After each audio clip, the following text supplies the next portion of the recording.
அவங்க கரெக்ட். ஏன்னு கேட்டா எதிர்ப்பு தெரிவிக்க ஒரு போராட்டம் எதிர்ப்பு தெரிவிக்க 100 பேர் தயாரா இருக்கான்.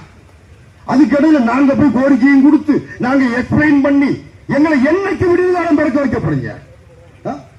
நேற்றைய தான் கிறிஸ்துமஸ் தினம் நடந்துச்சு. அதே தான் கொள்கை.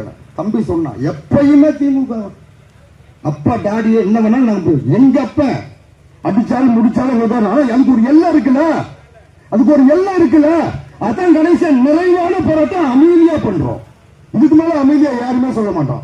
வர தை மாசம் ஜனவரிக்குள்ள அனைத்து பிரச்சனைகளும் தீர்த்தாரன்னு 2 நாளைக்கு முன்னாடி அமைச்சர் சொல்லியிருக்காரு. தெரியல, நீ வருஷம் சொல்லிக்கிட்டே இருப்ப, கேட்டுக்கிட்டே இருப்போமா? சரி ரைட், நீ சொல்லிட்ட நம்பிடுறோம். வருகின்ற தை 1க்குள் வருகின்ற தை மாதத்திற்குள் நியமன தேர்வை ரத்து செய்து அறிக்கை வெளியிட்டால் விறகால் பொங்கல் வைத்து திமுகவிற்கு விழா எடுப்போம். நீ நியமன தேர்வை ரத்து செய்யாமல் ஒரு வாக்குறுதியை நிறைவேற்றாவிட்டால் விரல்களால் பொங்கல் வைத்து திமுகவை வீட்டிற்கு அனுப்புவோம். இது ஏதோ ரோட்ல போறவங்க சொல்லிட்டு போறதில்ல. நடுநிலை ஓட்டு போடுறவன், இந்த கட்சியிலிருந்து அந்த கட்சிக்கு போறவன் 10 கட்சிக்கு மாறல. பரம்பரையா பரிதிக்கு மட்டுமே வாக்களித்த, திமுகவுக்கு மட்டுமே வாக்களித்த, திமுக வந்தால் மட்டும்தான் நாங்கள் வெற்றி பெறுவோம், இது எங்களுக்கான அரசு அப்படின்னு காத்து கிடந்த ஒட்டுமொத்த ஆசிரியர்களை இழக்கிற இந்த 4 வழிச்சாலை கட்டுவாங்க பாத்திருக்கீங்களா? இருக்கிற வீடுகளை எல்லாம் இடிச்சு விட்டு 4 வழிச்சாலை கட்டி எங்கடா போறீங்க? வீடப்பெல்லாம் இடிச்சு 4 வழிச்சாலை கட்டி அப்படி திமுக காரர்களை இளைஞர்கள் ஆசிரியர்கள் எல்லாம் கொண்டு குவித்து விட்டு நீ எப்படிதான் கட்சி நடத்த போற? எப்படி கட்சி நடத்த போற? எப்படி வாக்குறுதி பெறுவ?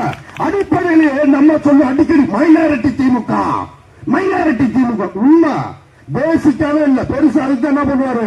2-4 கட்சிகளை கூட வச்சுக்கிடுவாரு. அந்த அறிவு இல்ல. வெறும் அந்த இதழை மட்டும் கார்பரேட்டை மட்டும் கைக்குள்ள வைத்துக் கொண்டு ஆட்சியை பெற்றலாம், இந்த 1000 ரூபாயை கொடுத்து ஓட்டை பெற்றுள்ளோம் நினைக்கிறாரு. கண்டிப்பாக அந்த பற்று வேகவே வேகாது. இன்னும் ஒரு சில பேர் சொல்லிட்டாங்க. என்ன சொல்லிட்டாங்க? ஒரு என்ன நமக்கு அண்ணாமலை குரல் கொடுத்திருக்காருல, அண்ணன் தொடர்ந்து கலந்துக்கணும். அண்ணன் சீமான் வந்திருக்காருல்ல, சீமான் வந்திருக்காரா இல்லையா? குரல் கொடுத்திருக்காரு களத்துல. அண்ணாமலை அண்ணன் இப்ப கூட பேசுவார், பேசணும்னா பேசுவார். ஜி கே வாசன் பேசுறாரு அண்ணன். அப்புறம் தமிழ் அன்சாரி அண்ணன், இருக்கக்கூடிய சரத்குமார் அண்ணன் உட்பட கிட்டத்தட்ட 33 தலைவர்கள் நேரடியா தொடர்பு கொண்டு நமக்காக குரல் கொடுப்போம்.